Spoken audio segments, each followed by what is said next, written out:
ધોલેરાના હેબતપુર ગામ આમ આદમી પાર્ટી દ્વારા ગુજરાત જોડો જનસભાનું આયોજન કરવામાં આવ્યું હતું। આ જનસભાનો મુખ્ય હેતુ ગુજરાતભર ચાલતા ભ્રષ્ટાચાર, ખરાબ રસ્તાઓ, ખેડૂતોની સમસ્યા, ગામના પાણીની સમસ્યા તથા શિક્ષણ, યુવા બેરોજગાર જેવા મુદ્દાઓની ચર્ચા કરવામાં આવી હતી।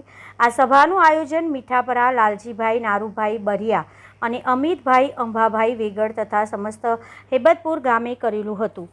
આ સભાનો મુખ્ય મહેમાન શ્રી રાજુભાઈ કરપડા, ગુજરાત કિસાન સંઘના નેતા તથા અમૃતભાઈ મકવાણા, આમ આદમી પાર્ટી લોકસભા પ્રભારી તથા વિક્રમભાઈ દવે, આમ આદમી પાર્ટી પ્રદેશ પ્રમુખ જેવા નેતાઓ સભામાં હાજરી આપી હતી। ધોલેરા તાલુકાના આજુબાજુ ગામના સામાજિક આગેવાનો તથા યુવાનો મોટી સંખ્યામાં હાજર રહ્યા હતા। કે આપણી બહેનોએ પોતાના સંતાનોના લગ્ન કરતી સમયે પોતાનું ઘરાણું ગીરવે મૂકવું પડે, મકાન ગીરવે મૂકવું પડે, વ્યાજે પૈસા લેવા પડે, જમીન વેચવી પડે। આ પીડા આમ આદમી પાર્ટી લઈને નીકળી છે। આવનાર સમયમાં ભ્રષ્ટ ભાજપના નેતાઓને ઘર ભેગા કરવા માટેની લડાઈ આમ આદમી પાર્ટી લડવા નીકળી છે।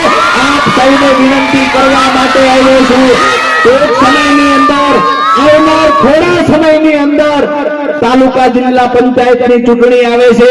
દોસ્તો, મન બનાવી લેજો, આપણા માટે બોલવા વાળો નેતા કોણ છે, અડધી રાતે જરૂર પડે આપણી સાથે ઉભા રહેવા વાળો નેતા કોણ છે, એને મત આપીને વિજય બનાવજો।